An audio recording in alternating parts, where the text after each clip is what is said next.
Hi, and welcome to Your Prosperity, a podcast series on financial topics including tax, wealth creation, superannuation, lending, audit, and many other things that we deal with here on a regular basis at Prosperity Advisors. As with all financial podcasts, any advice you hear in this is general in nature and not to be relied upon. Please contact us for any specific advice. Hi, and welcome to the podcast. It's the 6th of June, 2022. I'm here with Shaun Thiya from Prosperity Advisors in Sydney. We're going to talk to you a bit about checklists for 2022 from an individual perspective. We've done a previous one on businesses, but this one will be just about individuals, whether you're on wages or maybe even running a small business in your own name. But for an individual tax return, what are some of the things you can think about to get tax deductions, a little checklist for 2022? And Shaun, thanks for joining us again. Thanks for having me, Brendan. Great. So Shaun, we've talked about businesses. This is another follow-up one, I guess, just for individuals. What are some of the big ones again? I assume we're going to start with probably the big one that everyone loves. So super, there's a few things to be aware of there. Yeah, I actually might start with a bit. So even before that, I'm getting a lot of inquiries for our clients that are wanting to lodge themselves outside of agents. So I thought, you can do that. I guess there is a bit of a downside in that you need to have that done by 31 October if you choose to lodge outside of an agent. However, if you do choose to lodge through your agent and that's done before 31 October, you would actually get an extended due date up until May next year. So just something to be wary of. It's just an added benefit. You can still hold your own sort of records, but send that through to your agent and then you get the extended due date. Hopefully that agent's a Prosperity Advisor, Shaun. I think that's we do right. That. If not, give us a call. But yeah, that's right. You get that extension through to May or maybe March if your income was too high the year before, but you definitely get it a bit later than October, which is handy. Yeah. And I guess starting with our expenses, you're right, the big one is super. So the concessional super limits are now 27.5 grand, increased from 25 grand. So paying your super early, obviously, speak to your accountant, check your limits, I guess. There's more information than ever now at the moment. So it is quite easy for your advisor to get a hold to see what your superannuation limits look like in terms of what you've already received from your employers. Particularly an issue with clients that work gigs. So if you've had a few roles in the year, you probably don't know exactly how much super you've already been paid. So the last thing you want to do is to pay more than what you can pay yourself, because there is adverse income tax to be paid if you do that. So just make sure that if you do plan on actually paying yourself super by June, to make sure that you know exactly how much you have left in your super fund limit. Yeah, and that's a good point, I guess, that accountants can actually find that information out. If we are your tax agent, your tax agent can find a bit of that information out. You can get some really good data out of the ATO these days. And probably the one I see is, people set and forget. You might, if you're self-employed or you're topping up your super, you might have roughly how much you're getting, and you set up an amount every month, and all of a sudden it's like, oh, it's not 25 anymore, it's 27,500. I can tip a bit more in, and there's big advantages to that, I guess. If you're putting it into super, got to do it for long term, and you shouldn't just do it because you've listened to a podcast. But think about it, whether you should be putting into super. If you're paying tax in your super fund at 15% or even 30% if your incomes are higher, it's still better than paying, in a lot of cases, better than paying 47% maybe in your own name. So yeah, totally. Definitely worth considering. Absolutely. And there's another thing that's been out now for a while, that the carry forward unused concessions. That's a really good one. And I think it's only been around for a couple of years, but I think it's underutilized. It definitely is. And I think it really gives an opportunity for people that don't, that are starting to accumulate some wealth, and they're starting to really consider superannuation as a vehicle to be able to retire on. So essentially, if your super balance is under $500,000, then you may be able to go back and use some of your previous caps as a bit of a catch-up contribution that you can make.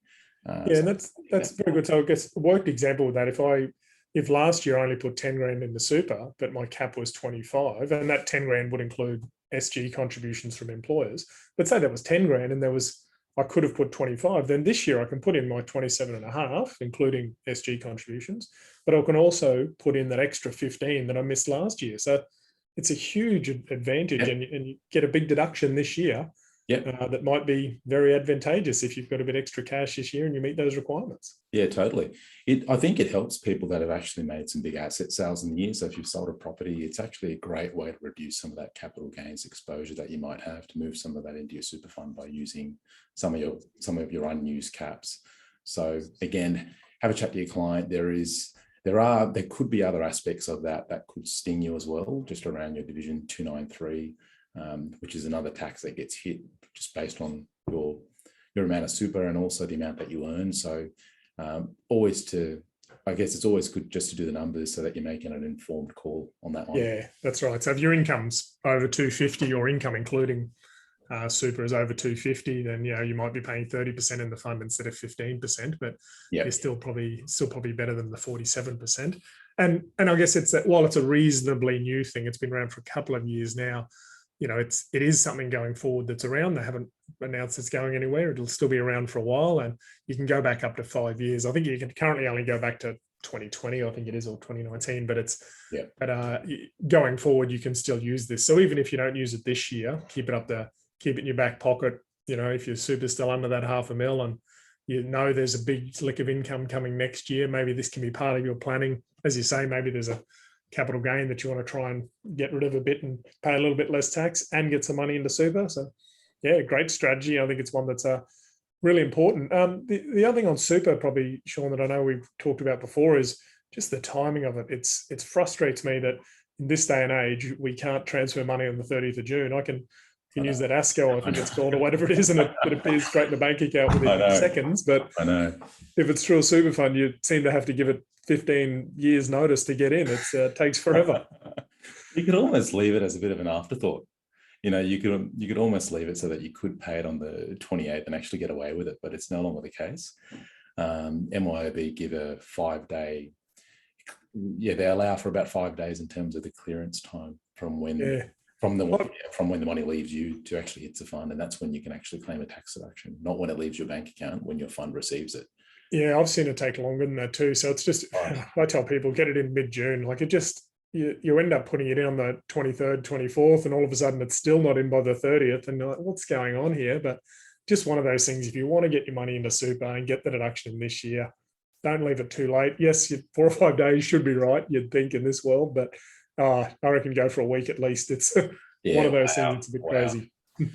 I think just on the topic of super, maybe worthwhile to mention that you can't create a tax loss individually by paying yourself a superannuation contribution. So similar to the way that you pay gifts or, say, a donation, if you don't have income, you can't force yourself to be in a tax loss by actually paying yourself super or paying a donation. So something just to be mindful of with the donations, there is a way to elect to spread that across a few years, so you're not actually losing out on a tax benefit, but not the case with super. So if you do pay super with the hope of getting a tax benefit out of it, and if you don't have income, you could potentially be in a position where you're losing the tax benefit because you can't create a tax loss individually. Oh, and 100%. I mean, if you're putting money into super and claiming it as a tax deduction, and you've only got 10 grand of income where you're not paying tax anyway, exactly. Don't pay the 15% in the super fund. Put it in as a non-concessional. Spot on. Which isn't tax advice. Take your own situation is important, but yeah, that's right. So definitely worth talking to your accountant about that. That's right. But what else is out there, Shaun? That's super. We love a bit of super, but what else can we talk about for individuals? I get asked about a lot is just so. Your clients that are either negatively geared, so let's say if you have like a rental property itself, something that doesn't get spoke about often is doing a variation of your PAYG withholding. So it's essentially if you have a rental property that you pay interest on, you have other expenses, let's just say between the interest and the expenses that exceeds the actual income that you receive, you would typically get a tax deduction for that against your assessable income, and potentially you'll get a tax refund at the end of the year. So what you can actually do is you can apply to have your withholding tax on your salary vary downwards so that you're not actually waiting for the refund at the end of the year. So it means that, yes, you see more cash in your pocket month after month on the back of your paychecks, and it could help your cash flow. So if you are struggling to either make ends meet or actually service the debt on your actual property itself, it could be a worthwhile option. Yes, you don't get your fancy tax refund at the end of the year, which is a bit of a forced saving at times, but just an option to, just to look out for. You can do that yourself, or you can do that through us as well. We can do that for you. It's just an application that we put through to the tax office. They send the rate straight to your employer, and they'll adjust your pays in future. That's right. And it is the old 221D. It's one of those things that you can do, but I must admit, if you're the type of person and you know the type of person that you would spend the money, you're not going to be very good at saving it. Sometimes it is better. I love your term there, the forced savings. It is a bit like that. And sometimes that is a better option. And you'll know yourself whether you're a good budgeter or if the money's hitting your account and you're going to use it. Well, maybe if you can get through without doing it and use that maybe refund check to do other things with, or maybe that refund check comes in and that's what you use to pump into your super next year. So that's right. Yeah, consider it and work out what's best for you. That's a great. The other thing you can do, talk about that, if you've got a rental property, I guess you can, if you want to bring forward those deductions, you can prepay some of those as well, can't you, Shaun? Yeah, you certainly can. So you can prepay items like your interest as well, which will bring to account a tax deduction in that year. Definitely something to think about. And that's a timing thing, really, isn't it? So if you've got a bit extra income this year, maybe one of those strategies you think, well, if I can bring my income down a bit this year by prepaying interest, you don't get the interest claim next year because you've prepaid it, so you've already claimed it. So it's maybe one of those timing things you look at, that maybe you do that because next year, you're retiring, or there's going to be less income, or you're going back to part-time and you'll be in a lower bracket. It's, maybe I'll bring it forward and get the deduction this year. So just one of those little things to think about. What else out there, Shaun? What else can we claim? What's a good tax expenses? Yeah, I think in general, if it's both for work and for private use, just make sure you're only picking up the work-related portion. I get a lot of inquiries about if I buy a laptop, what do I get to actually write the whole thing off? Just remember, to qualify for a tax claim, you must have spent the money yourself, not be reimbursed. It must be related to earning your income. And also you must have the records to prove it. So if you have all of those, that's probably a good starting point to be able to bring it about a claim. Most of the expenses that we tend to pick up for clients are around either their home office or their motor vehicle.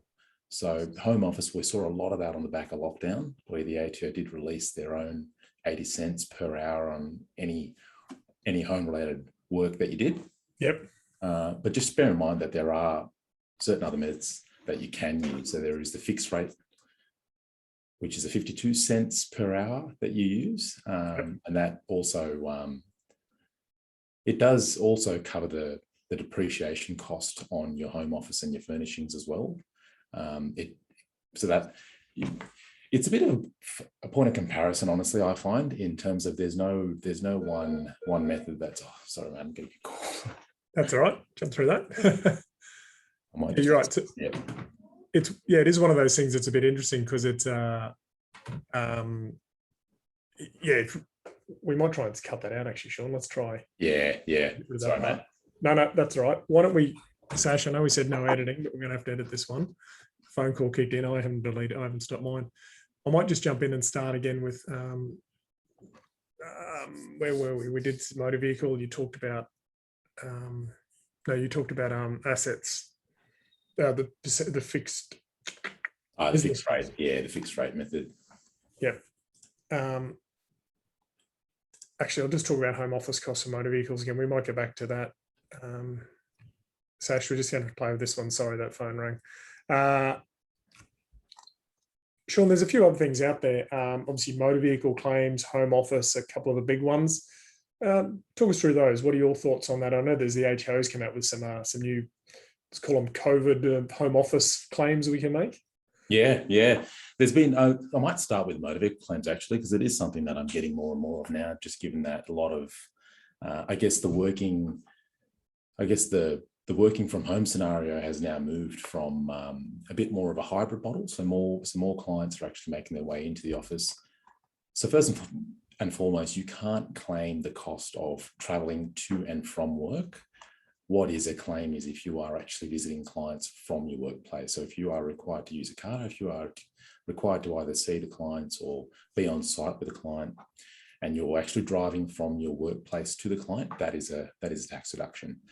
So the two methods of actually picking up a motor vehicle claim, the first one is your cents per kilometre method, which is 72 cents per kilometre, up to a maximum of 5,000 Ks. So And that's 72 cents. I guess that's designed to cover everything: fuel, wear and tear, maintenance, the repairs, everything on it. I guess it sounds very generous, 72 cents, but once it covers everything, it's obviously and it's capped at 5,000 kilometers. So it's capped at 5,000 now. Yeah. Best practice, yes, you still need your records, but ultimately you do not need to substantiate that. So you can go up to 5,000 with no substantiation records there. Yeah.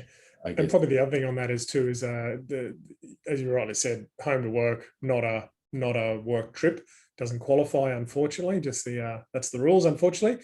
But there is some carve outs for that, for specialty sort of things. So if you're carrying bulky equipment or things like that, there's an old ruling out for teachers who had to carry in all their supplies at the start of the year. That trip then becomes in it. So there's a bit of use of that sometimes, where if someone is required for their work to carry large bulky equipment regularly with them, then you can sometimes classify that as a work trip, which is handy. That's a great point. And actually, yeah, that is a great point. So you get that with people that are picking up or either need to hold bulky equipment to actually do their day job as well. So yeah, it's probably more designed for tradies who are carrying big drop saws and stuff like that. It's a bit hard to jump on a train with that on your shoulder. Yeah, totally. So what's the other method? That's the cents per kilometre. There used to be a few other methods you can claim, but now it's really just cents per kilometre and logbook.